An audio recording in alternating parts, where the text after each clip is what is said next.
I tried my hand at a vegetable garden a couple years ago, and it was a complete disaster. Those green caterpillars destroyed my tomato plants, and my stupid dog ate my bell peppers the second they started to get bulbs. So I swore to myself, if I was ever going to do another vegetable garden, I would do it right. I originally wanted to build a whole greenhouse, but my mother and sister called me an idiot and said I didn't need one. So I compromised and made a fully enclosed vegetable garden bed, a raised bed. Some features of this thing is it's fully enclosed. You put some steel meshing on it to keep the pests out.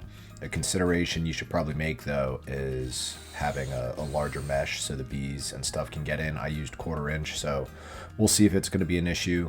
Only time will tell. But it's also fully enclosed on the bottom. It's got tin roofing that wraps all the way around, so if you have issues with ants or moles or gophers and things digging up through the bottom of your garden bed, this will prohibit it. You just gotta drill some holes in the bottom for proper drainage. So here we are starting just using some pressure treated wood, which if you don't want to use pressure treated, no issues there. It's probably best not to use pressure treated. If you're worried about the chemical contact with the plants, I'm going to roll the dice on it. But this whole project is thrown together, no fancy joints, nothing crazy. Use pocket holes where you can. I tried to make it as approachable as possible for folks with limited access to tools. So you're just going to start off cutting your 2x10s to size, using pocket holes, 2 on one side, 1 on the other for equal pressure. And you're going to make 3 of these. These are going to serve as the left and the right, as well as a center divider.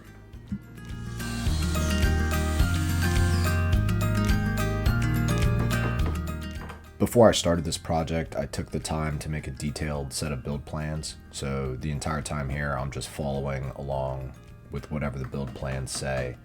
And it made it a very quick, easy experience. So the build plans are available if you guys want to build this yourselves. They're going to be available on my website. The link is in the description of the video.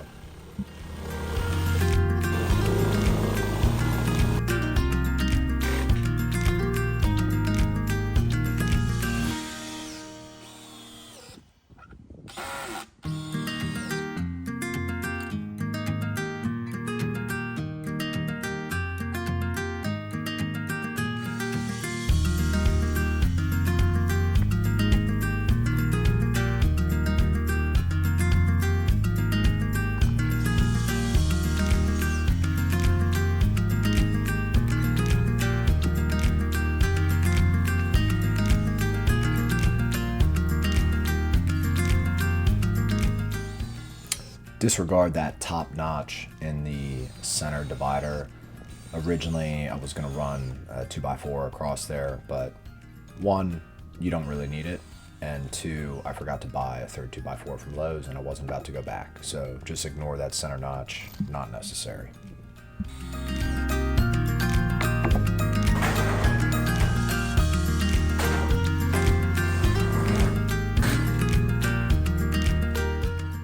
I decided to use rivets to attach the 2 pieces of metal roofing together.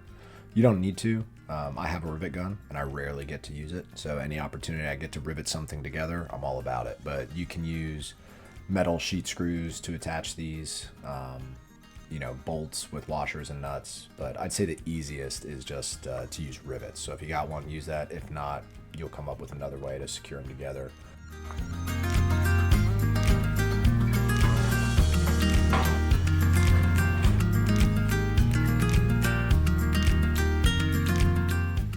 Here's another optional step. I bought this foam self-adhesive gap filler that's specifically designed for this brand of metal roofing.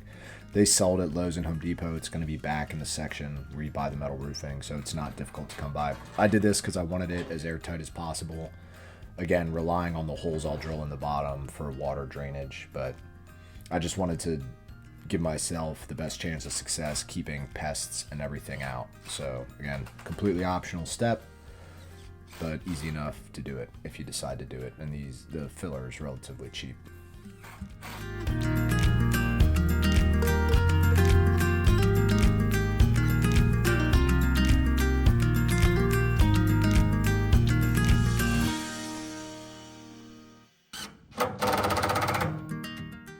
Once this is assembled, it's actually pretty heavy and large, difficult to manage by one person. So I just screwed these wheels on temporarily so I could flip it over and move it to where I needed to.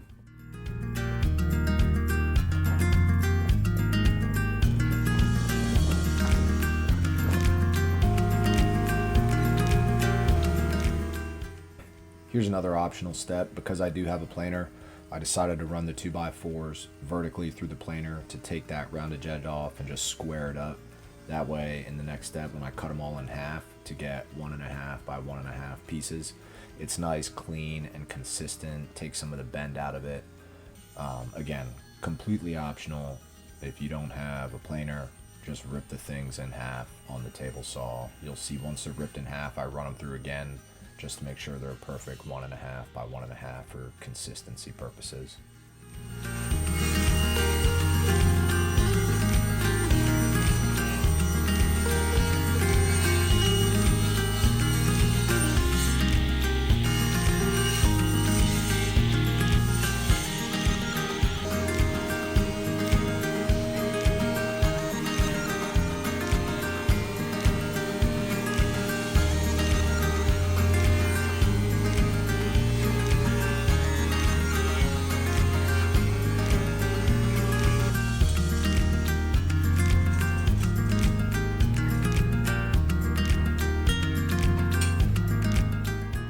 Now that all the 1.5 by 1.5 stock is cut, I just have my laptop out there. I'm following along with the build plans that I made, and I'm just cutting each piece exactly to what the build plans say.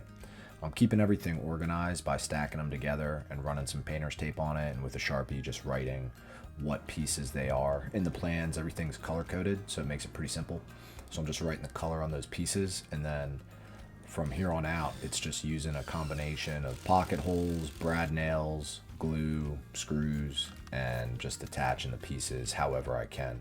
Doesn't really matter which joints you're using the pocket holes or screws for. However you want to assemble it, it really doesn't matter. Always use glue. Use Titebond 3 because it's rated for outdoor use. It's waterproof, so use your Titebond 3. And then you can use the brad nails to temporarily hold it in place while you sink some screws in there for added strength.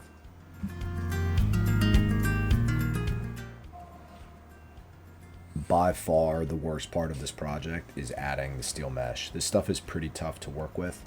I use the smaller squares. This is 1/4 inch steel mesh. You might want to use bigger stuff like larger chicken wire if you want bees and insects to get in there to pollinate your plants. Again, we'll see if this is an issue down the road, but I use the 1/4 inch stuff. I got 3 rolls of 10 feet, and it was just enough to cover the entire thing. You'll see at the end I had to Frankenstein some pieces together, so you're better off just getting like a 50-foot roll. That way you can use like solid pieces to fill the back. You won't have to Frankenstein it together like I did. The mesh goes on the inside. That way, if you want to turn this into a greenhouse later on, you can, and you can just add polycarbonate sheets to the outside. Another pain in the butt part is to give it a nice clean look.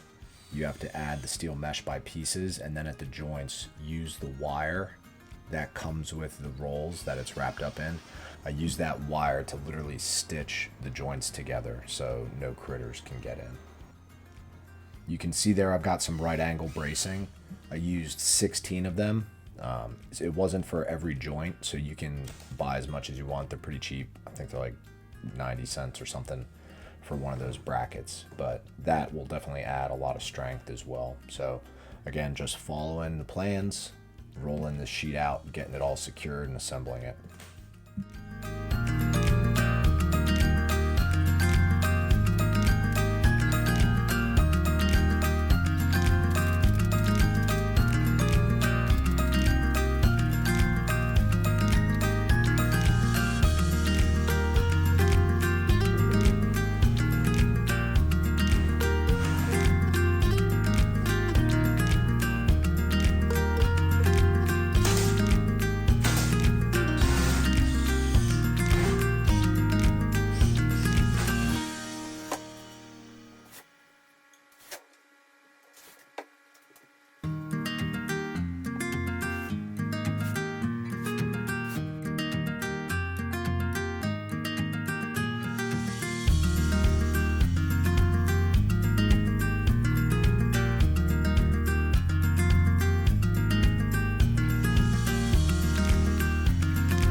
painted mine black because it looks cool and it makes the mesh harder to see.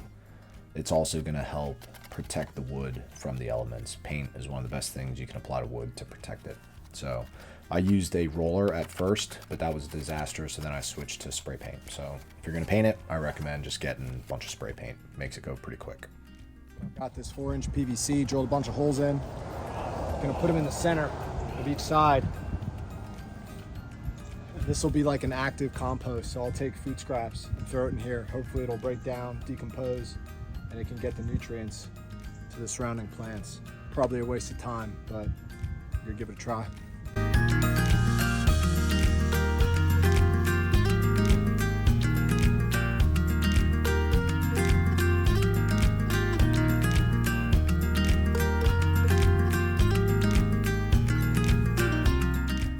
I installed an automated watering system as well. I used one of those leech hoses, cut it to the size I need, ran it underground, zigzagged it around the plant roots, and then it's on an automated timer, so every 6 hours it'll get 5 minutes of watering, and that seems to be working really well. Hits at 9 a.m., 3 p.m., and then twice throughout the night.